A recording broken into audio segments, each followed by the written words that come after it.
पाकिस्तान में digital assets के शोबे में एक अहम पेशरफ्त सामने आई है। Chairman Pakistan virtual assets regulatory authority Bilal bin Saqib के मुताबिक बाइनेंस और HTX को NOC इशू किए गए हैं। उनका कहना था कि 2 क्रिप्टो करेंसी एक्सचेंजेस के लिए NOC के इजरा को हतमी मंजूरी के मुतरादिफ ना समझा जाए। उन्होंने बताया कि पाकिस्तान दुनिया के टॉप 3 क्रिप्टो अपनाने वाले ममालिक में शामिल है, जहाँ 3 से 4 करोड़ अफराद डिजिटल एसेट्स इस्तेमाल कर रहे हैं। आलमी सतह पर $100 ट्रिलियन की बॉन्ड मार्केट डिजिटल रील्स की जाने बढ़ रहे हैं, जिसके तनाजुर में ये फ्रेमवर्क मुतारिफ कराया गया है। लेकिन क्या ये कदम पाकिस्तान को आलमी डिजिटल मईशत में मजबूत दिलवा पाएगा? इससे जुड़े मुख्तलिफ क्वेश्चन हमारे सामने हैं। इस पर बात करने के लिए अब्दुल राफे साहब ब्लॉकचेन एक्सपर्ट हैं और क्रिप्टो कंपनी के फाउंडर हैं। थैंक यू सो मच आपने टाइम दिया। ये कहिएगा कि अभी जो रिसेंटली हम देख रहे हैं, जैसे कि मैंने जिक्र भी किया कि जो ग्लोबल एक्सचेंजेस हैं बाइनेंस और HTX इनको NOCs जारी करना, आप समझते हैं कितना बड़ा माइलस्टोन है और इसमें चैलेंजेस क्या दिखाई दे रहे हैं अभी आपको?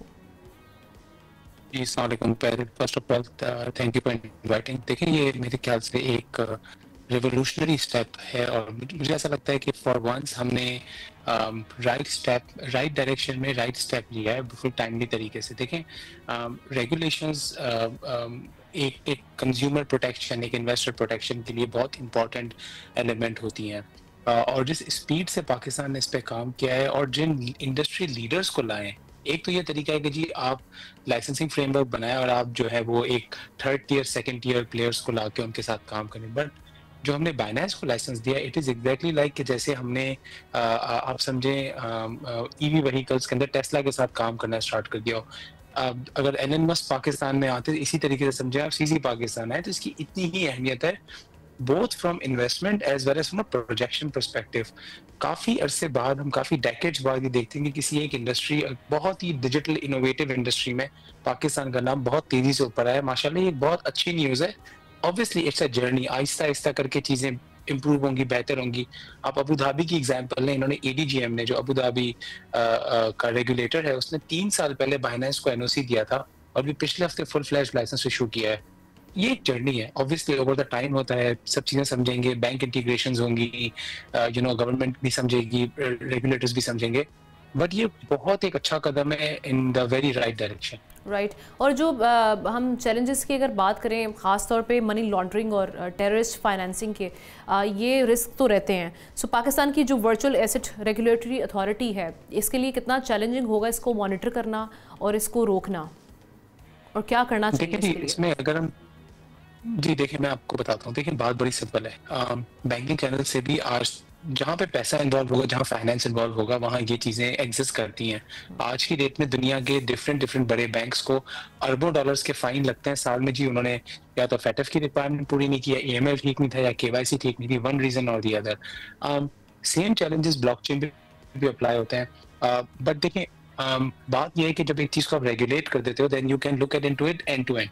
अभी क्या हो रहा है कि एक unregistered and unmonitored, non monitored market से पैसा मूव इन एंड आउट हो रहा है, तो लोगों की जैसे मर्जी उसको इन एंड आउट कर रहे हैं, फ्लाइट कैपिटल हो रहा है, अलग अलग नोटोरियस एक्टिविटीज के लिए यूज हो रहा है। बट जब आप उसको रेगुलेट करना स्टार्ट करोगे, जब ये मेक श्योर करोगे कि जो मुल्क के अंदर एक्सचेंजेस हैं उनके अंदर इन एंड आउट पैसे का एक रेगुलेटेड मेथड के थ्रू हो, चाहे बैंकिंग चैनल्स हो या नियो बैंक्स हो या फिनटेक्स हो, इसका मतलब ये होगा कि आपकी फ्लो पे नजर बैठ जाएगी।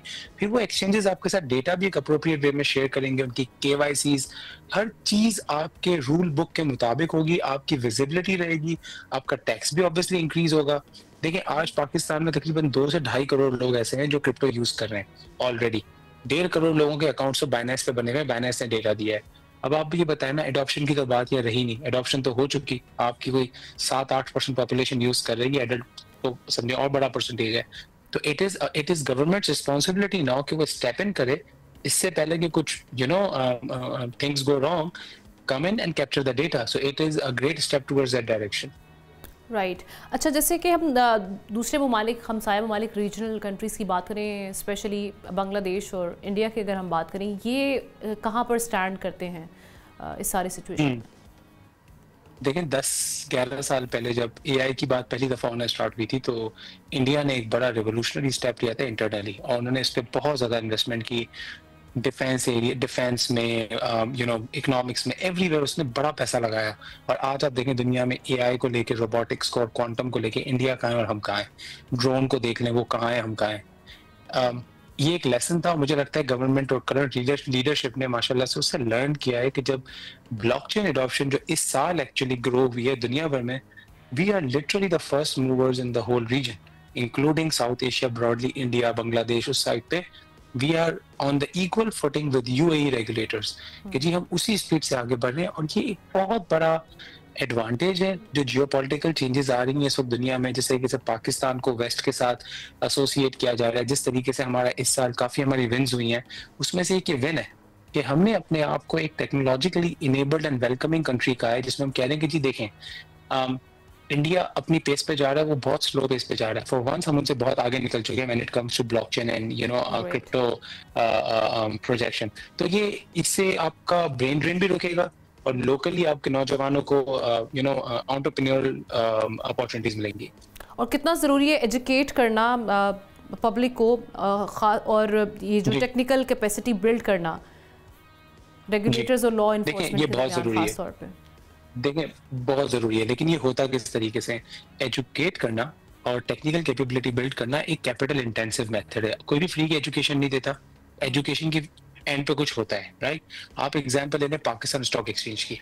पाकिस्तान स्टॉक एक्सचेंज एक रेगुलेटेड मार्केट है, उसमें कोई बेतहाशा ब्रोकर्स हैं, वही ब्रोकर्स मेक श्योर करते हैं कि public is educated by design, by business and by regulation.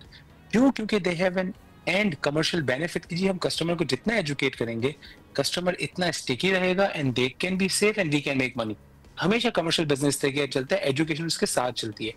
Regulation लाने से एडवांटेज ये होगा कि आपका लोकल इन्वेस्टर भी इन्वेस्ट करेगा, एफडीआई भी आएगा, इस सेक्टर्स में एप्लीकेशन लेयर्स डेवलप होंगी, आपके डिफरेंट डिफरेंट यूज केसेस होंगे, और जो बनाते जाएगा वो कवाम को एजुकेट करेगा, वरना एडॉप्शन नहीं होगी। Education and adoption moves like this, right. तो जिसने भी एडॉप्शन लानी है उसके पास अब लाइसेंस टू एडॉप्शन है, तो वो एजुकेट खुद करेगा as part of the business model, and this is why regulation is very important. Subscribe करें और बेल दबाएं ताकि कोई खबर रह न जाए।